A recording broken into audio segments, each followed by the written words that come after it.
Welcome, Gemini. It's Dadhichi here from astrology.com.au, and it's December 2020. This is the time of the month, beginning of every month, where I just have a quick look at what's going on for you based upon your sun sign Gemini horoscope. What a horrible year it's been. I was about to swear then. I'm sure you'd all forgive me because we're all in the same boat here. Has been a tough year. But the focus for you actually this month is going to be the solar eclipse in your 7th house of principal relationships, Gemini. Very, very important.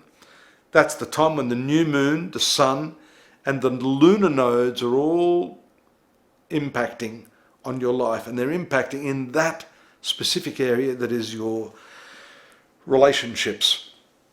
The eclipses bring up immense energy, so it's a very powerful focus for you.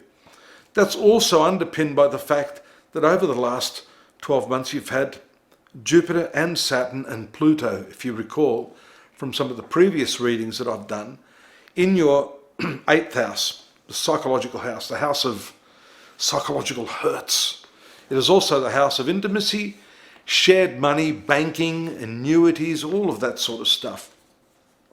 Along with that mid-month solar eclipse, which is very, very important, and it triggers that relationship side of your life. We see the transit of these two larger and more important planets, Jupiter and Saturn, to the sign of Aquarius. And for you that's important because these planets are going to be there, Jupiter at least for 1 year, and then Saturn for at least the next 2.5 years. So this area, the 9th house, which is the sign of Aquarius, is going to be the focus of your life. This is definitely a commencement of re-evaluation of some of the key guiding principles that you've used in your life, those belief systems, those patterns of thought, the way in which you are hardwired. It's not that hardwired. That's why when these planets move to the 9th house, one's spiritual values, those heart values that we have, come into clearer focus. You'll be looking at that. You'll be feeling that even now. But as soon as the end of the month hits, we see the 17th, Saturn will transit out of this 8th house, and then Jupiter will follow on the 19th, then followed by the two of them coming into conjunction. These two planets are, in a sense, diametrically opposed. They really do represent the binary nature of the universe. These two extremes that seem to dominate our universe, our lives, the good, the bad, the up, the down, the light, the dark, the left, the right, the male, the female. Therefore, these two extremes or diametrically opposed energies are going to amalgamate. They're coming together. That doesn't happen very often. And when this happens, it's, in a sense, a way for you to really bring the seemingly disparate parts of your life together. Because this has been occurring in the 8th house, which is the psychological house, and now these planets are moving to your 9th house. I think you've made some real progress in terms of understanding who you are based upon the past complexes that have been a part of your patterning, part of your psychological conditioning, your early childhood development. Now that you've made the breakthrough in this area, and of course we see this eclipse in the area of relationships, all of that's coming together for you in this last month of the year, Gemini. That being said, as soon as the two planets move to this 9th house, then you're ready to commence the work of practically implementing these inner understandings, these inner insights, the epiphanies you may have had. And the big epiphany that will come, even further epiphany, with the solar eclipse in the relationship area. Moving all that energy into the 9th house, which is solidifying your belief system, eliminating those sorts of beliefs that haven't been working for you now. You know, you have to think clearly.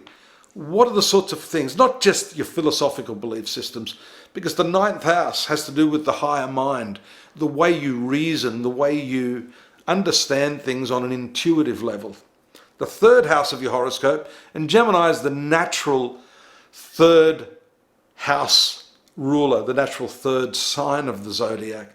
The third sign, and you probably relate to this, has to do with the superficial mind, the way we think in terms of our, grasping of immediate issues, putting two and two together and knowing that I've got to walk that way if, I'm going to go to the kitchen. These are all the superficial day-to-day thought processes that we use. This other thought process, however, which is being activated now on a very, very deep and karmic level for you, has to do with the higher mind, the higher principles, the intuitive mind, the apperceptive mind, understanding things without necessarily invoking this rationality.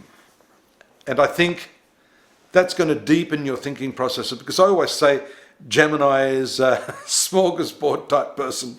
Don't take that in the wrong way. You like a little bit of this, a little bit of that, this and that and the other, smorgasbord. Now you're going to sit down to the main course. I think 2021 is going to be a main course year for you, where you're going to really relish and understand a topic rather than a whole lot of superficial understandings of a whole lot of different things.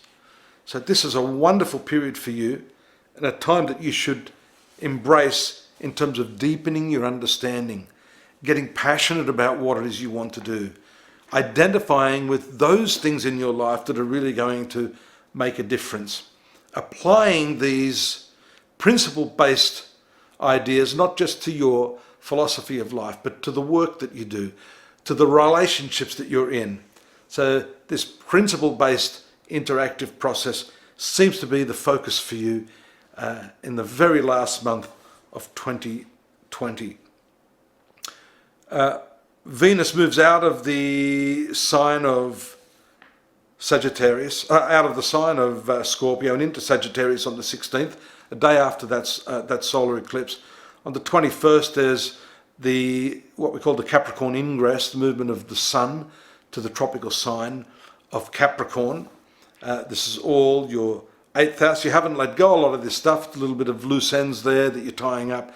And then the trine aspect from the Sun to Uranus on the 28th, 3 days after Christmas Day, giving you flashes of brilliance and a desire to really do something quite different at the tail end of the year. I think 2021 is going to be awesome for you, Gemini. This is the end of the year. It's Christmas time. I wanted to take a quick opportunity to thank you for supporting me and the site, astrology.com.au, throughout 2020. Hope you'll join me again in the new year. I hope it's a great one for you. In the meantime, don't forget, you can drop me a line. Get your 2021 reading. I'm here to do all of that sort of stuff on a more personal basis if you'd like. I'm going to explain it all to you based upon the time and the place you were born. Unique to you, Gemini. Take a look there, astrology.com.au, subscribe, and I'll see you in the new year. Stay safe.